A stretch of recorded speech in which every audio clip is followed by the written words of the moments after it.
बोलो जयकारा, बोल मेरे श्री गुरु महाराज की जय।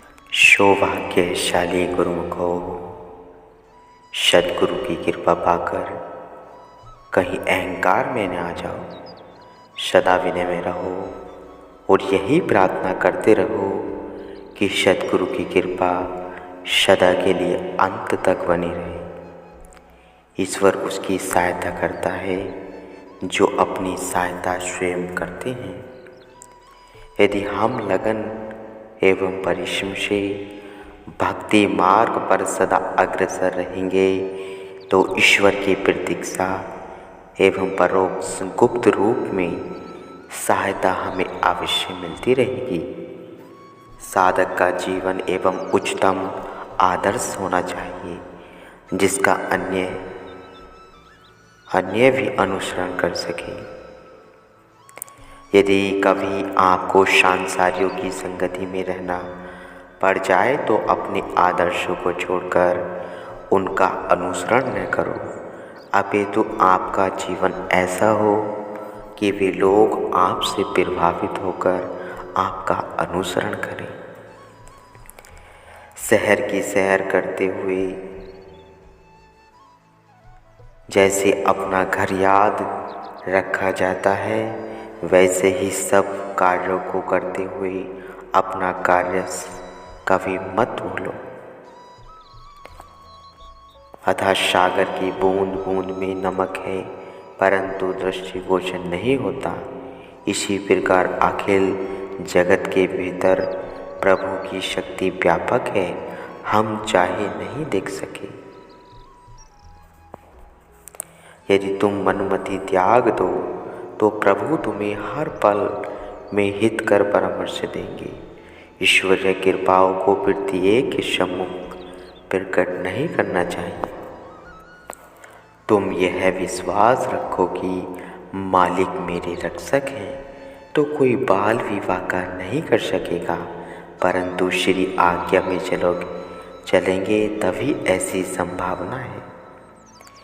जैसे संसार में कोई व्यक्ति अपने प्रियजन का दुख नहीं सहन कर सकता, सदैव उसकी सहायता के लिए तत्पर रहता है, वैसे ही प्रभु अपने दास का दुख सहन नहीं कर सकते। प्रभु के दर्शन अवश्य होंगे। तुम अपने अंतःकरण को शुद्ध करो, तुम साहस मत छोड़ो, व्यर्थ विचार न सोचो, जीवन से परेशान न होकर धैर्य से कार्य कर लो तथा उत्तम संगति का आश्रय लो। सुख सद्गुरु की देन समझकर उनका आभार मानो। जो बीत गया है उसे विस्मृत कर लो, काफ़ी दुख दूर हो जाएगा। किसी ने अगर तुम्हारा समादर नहीं किया तो उसके लिए खेद मत करो, मालिक सब कुछ देख रहे हैं, वे लोगों से भी अधिक तुम्हें मान देंगे। प्रभु के प्रेमियों को कष्ट देने वाला कुदरत के दंड से बच नहीं सकता। प्रभु एकांत में अपने प्रेमियों के सहयोगी बनकर उनका साथ देते हैं। प्रभु अपने प्रेमियों को वेहड़ मार्ग में गिरने से पहले ही सचेत कर देते हैं। प्रभु अपने प्रेमियों को सुखी देखकर आनंदित होते हैं। सांसारिक पदार्थ प्राप्त कर उसकी प्रसन्नता में प्रफुल्लित होने से प्रभु के वियोग में उनके प्रेम में रुदन करना भी 100 गुना अच्छा है। प्रभु की दी हुई शक्तियों को उनके दर्शन के लिए प्रयोग में लाओ। तुम दुखियों के दुखों को दूर करो, तुम्हारे कष्ट स्वतः विनष्ट हो जाएंगे। बीती बात का दुख न मानो, यही कहो कि इसी में ही हित होगा। कठिनाइयों के समय धैर्य को धारण किए रहो, घबराओ नहीं, पुरुषार्थ करो, मालिक के चरणों में प्रार्थना करो। पाप से धन एकत्र करना दान करने से रूखा सूखा खाकर नाम जपना 100 गुना अच्छा है। गुरुमुखो, मालिक के प्रदान की हुई देन का सम्मान करो। कितने भी कष्ट या संकट आवे तो भी सत्य के पथ को न त्यागो।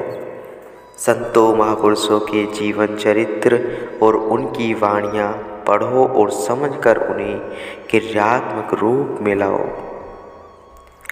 परिश्रम की कमाई में से कुछ भाग धर्म अर्थार्थ और मालिक की सेवा में लगाने से संतोष और शांति की प्राप्ति होती है तथा मालिक का ध्यान आता है। पाप के लिए पश्चाताप करो तो हृदय निर्मल होगा।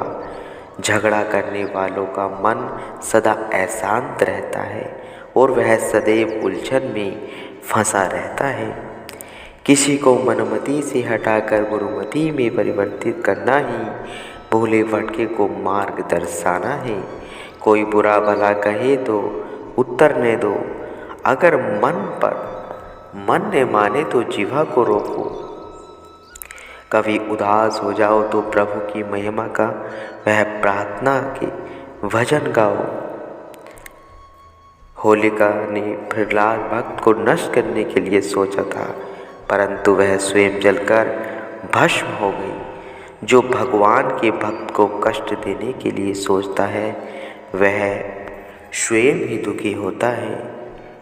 सच्चा प्रेमी और प्रभु एक रूप है।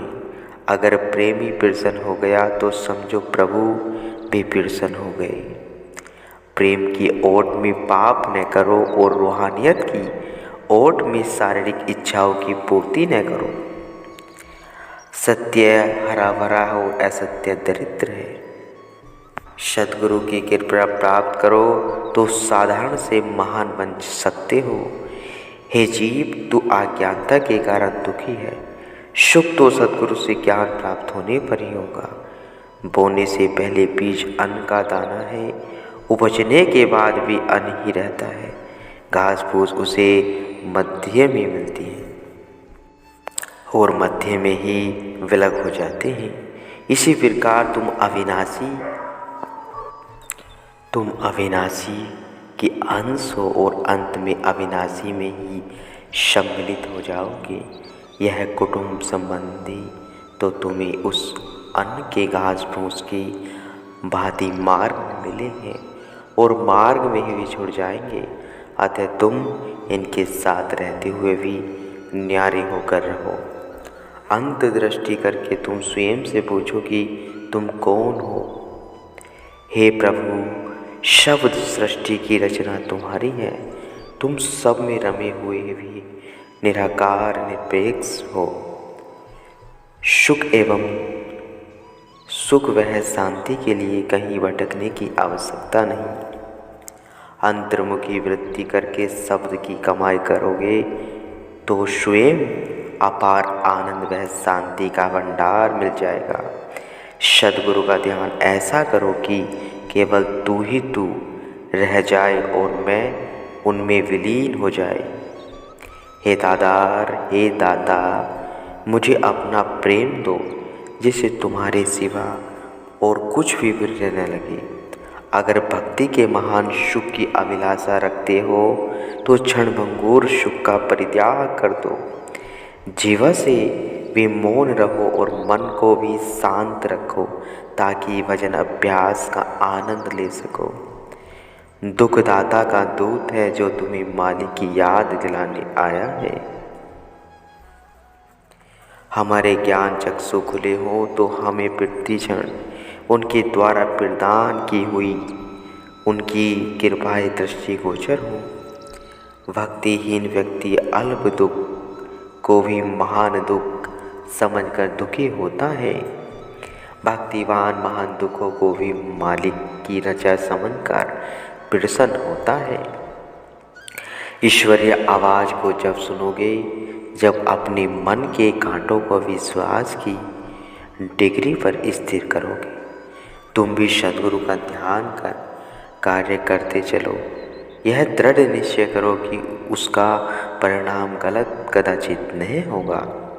सैकड़ों नहीं बल्कि हजारों बार देखा है कि प्रभु जो कुछ भी करते हैं मेरे हित के लिए ही करते हैं, परंतु अत्यंत खेद की बात है कि यह मन बार बार भुलाकर चिंता में पड़ जाता है। इसलिए हे दाता, मुझ पर कृपा करके मुझे अटल विश्वास दो। लाखों लोग मिलकर तुम्हारा सामना करें, परंतु यदि तुम्हें ईश्वर का आश्रय है तो भय नहीं करना चाहिए, क्योंकि ईश्वर तो सर्वशक्तिमान है और उनके सामने सब निर्मल है। तुम किसी का बुरा न करो और नहीं सोचो तो तुम्हें नेकी ही प्राप्त होगी। तुम्हें सहायता देने के लिए प्रभु को कहीं दूर से नहीं आना पड़ता। वे तो सर्वव्यापक हैं, केवल सच्चे दिल से उन्हें स्मरण करना पड़ता है। सब दर्दों की औषधि प्रभु के द्वार पर नम्रता पूर्वक विनय करना है। तुम धन्य व्यक्ति के वहाँ ठाठ देखकर उन्हें सुखी न समझो, उन्हें भी भीतर चिंता का गुण लगा हुआ है, जो कि अन्न के भांति खोखला किए हुए हैं। किसी को आगे बढ़ते देखकर अगर तुम प्रसन्न होवोगे तो प्रभु तुम्हें भी बढ़ाएंगे। तुम ईश्वर का अंश हो। यदि तुम में भक्ति के गुण विद्वान हैं तो दुनिया के कितने भी दुख हो, तुम्हें वे अपना पराक्रम कैसे दिखा सकते हैं। तुम अपनी इच्छा को प्रभु की मौज में विलीन करके यही कहो, जो तुम भावे साईं भले कर। सुख तो अपने भीतर है, न कि अच्छे मकानों या अच्छे नगरों में। कई लोग नेकी के मार्ग पर चलना प्रारंभ करते हैं, परंतु उनके पीछे जो संसार का सम्मान या धन आता है, वह उन्हें अंधकार की ओर घसीट कर ले जाता है। इसलिए जो सत्पुरुषों की शरण प्राप्त कर चुके हैं, वे ही दृढ़ रूप से नेकी के मार्ग पर चल सकते हैं, क्योंकि वे सम्मान या द्रव्य सब मालिक को समर्पण कर देते हैं। प्रेमी प्रीतम की एक ही कृपा दृष्टि पर तीनों लोगों का सुख न्यौछावर कर देता है। सद्गुरु जैसा दयावान अन्य कोई भी नहीं है। वे शरण में आए हुए जीवों का लोक परलोक दोनों सवार देते हैं गुरुमुख को।